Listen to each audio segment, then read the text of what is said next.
ഏവർക്കും ഹൃദയം നിറഞ്ഞ വിഷുദിനാശംസകൾ. മനുഷ്യരുടെ ആഘോഷങ്ങൾക്ക് മാനസികാരോഗ്യം നിലനിർത്തുന്നതിനുള്ള പങ്ക് വളരെയധികം വലുതാണ്. നമുക്ക് ഒരുപാട് ആഘോഷങ്ങളുണ്ട്. പെരുന്നാൾ ആഘോഷം, ഓണം, ക്രിസ്മസ്. ഇന്നത്തെ ദിവസം നമ്മൾ വിഷു ആഘോഷിക്കുകയാണ്. വിഷുദിനം നമുക്ക് നൽകുന്ന സന്ദേശം വളരെയധികം മഹത്തരമാണ്. സമൃദ്ധിയുടെ ആഘോഷമാണ്, സമത്വത്തിൻ്റെ ആഘോഷമാണ്.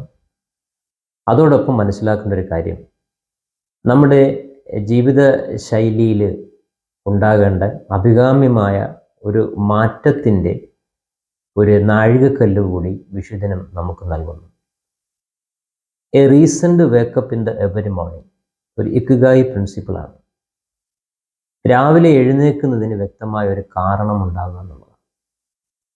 വ്യക്തമായ ഒരു ലക്ഷ്യബോധത്തിലാണ് നമ്മൾ ഉണരുന്നതെങ്കിൽ തീർച്ചയായിട്ടും അന്നത്തെ ദിവസം നമുക്ക് പൂർണ്ണമായി ഉപയോഗപ്പെടുത്തുവാനും എല്ലാ ആങ്സൈറ്റികളും ടെൻഷനുകളും മാറ്റി കൃത്യമായ നിർവഹണത്തിന് വേണ്ടി അന്നത്തെ ദിവസം പൂർത്തിയാക്കാൻ മനുഷ്യന് സാധിക്കുന്നു എന്നുള്ളത് വ്യക്തമായൊരു സത്യമാണ്. ഒരു ഉദാഹരണം പറഞ്ഞാൽ, വർഷങ്ങളായി വിദേശത്ത് നിൽക്കുന്ന പിതാവ് നാട്ടിലെത്തുന്ന ദിവസം ഭാര്യയാണെങ്കിലും മക്കളാണെങ്കിലും വളരെയധികം താല്പര്യത്തോടുകൂടി അന്നത്തെ ദിവസത്തെ നോക്കിക്കാണും. ദിവസങ്ങളുള്ള തയ്യാറെടുപ്പ്, അന്നത്തെ തലേന്ന് രാത്രിയിലത്തെ അവർക്ക് കിട്ടുന്ന കൃത്യമായ ഉറക്കം, അലാം അവർ സെറ്റ് ചെയ്യുന്നെങ്കിലും ആ സെറ്റ് ചെയ്യുന്ന അലാറത്തിന് മുമ്പ് തന്നെ അവർക്ക് എഴുന്നേൽക്കാനുള്ള ഒരു മാനസികാവസ്ഥ, ഇതെല്ലാം തീർച്ചയായിട്ടും ഉറങ്ങി എണീക്കുന്നതിന് കൃത്യമായ ഒരു കാരണം ഉണ്ട് എന്നുള്ളതിൻ്റെ പേരിൽ മാത്രമാണ്. മനുഷ്യൻ്റെ ജീവിതത്തിൽ തീർച്ചയായിട്ടും അത്തരത്തിലുള്ള ഒരു മൈൻഡ് കീപ്പ് ചെയ്താൽ നമുക്ക് നമ്മുടെ ദിവസം പൂർണ്ണമായി ആസ്വദിക്കാൻ നമുക്ക് കഴിയുന്നു എന്നുള്ളത് ഒരു സത്യമാണ്. വിഷുദിനം നമുക്ക് നൽകുന്ന ഒരു ബൃഹത്തായ മഹത്തായ ഒരു സന്ദേശം, കണി കാണുക എന്നുള്ള ഒരു മഹത്തായ ചടങ്ങ്.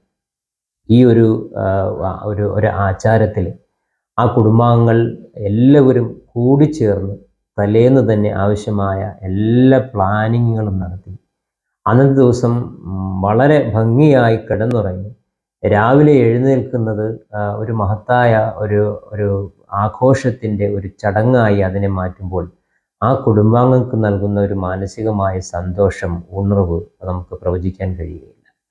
ഇന്നത്തെ ദിവസം ഞാൻ ആഗ്രഹിക്കുന്നത് എല്ലാ ദിവസവും നമുക്ക് ഈ വിഷു ആഘോഷം നിലനിർത്താൻ കഴിയുമെന്നുള്ളൊരു പ്രത്യാശയാണ്. അത്തരത്തിൽ നമ്മുടെ മാനസികാരോഗ്യം നിലനിർത്തുന്നതിൽ നമുക്ക് പൂർണ്ണമായി ഇടപെടാം.